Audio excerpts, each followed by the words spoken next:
มั่นในหัวเดียวเมียเดียวสองวางใน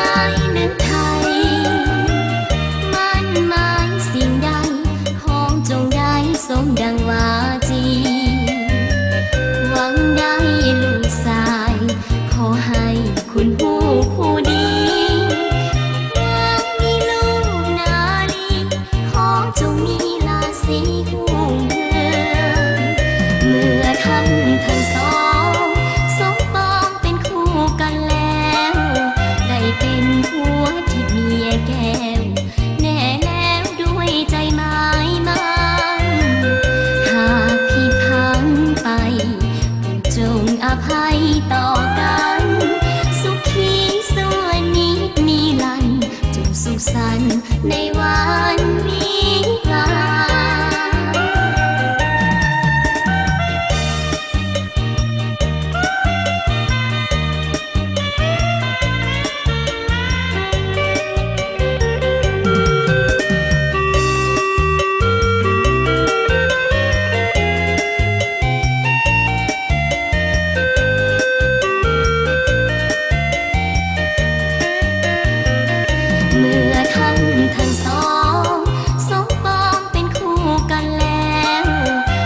องฝ่ายต่างก็ยินดีช่วยกันสรรสร้างแต่งแปลงตามประเพณีเลิกงามยามดีส่งเข้าพิธีวิวาห์มงคลสองรักสองปองเป็นคู่ครองกันมุ่งใจหมายมั่นสมดังฝันใฝ่ได้ร่วมใบบุญญาติมิตรก็ต่างดีใจหลั่งไหลเกื้อหนุนน้อมพรพระคุณรัตนตรัยโปรดได้คุ้มครองวอนบ่าวสาว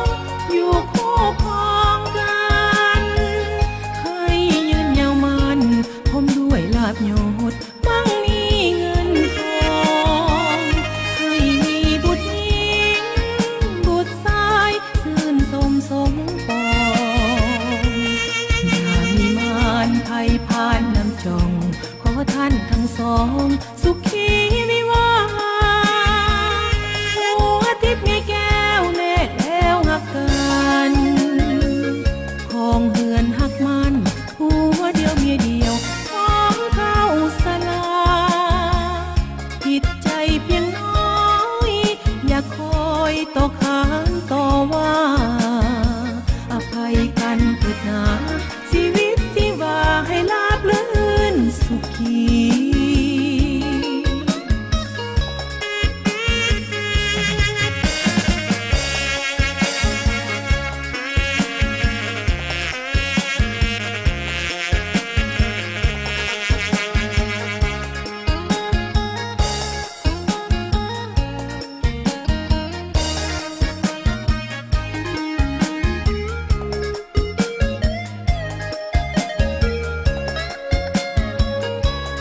วอนบ่าว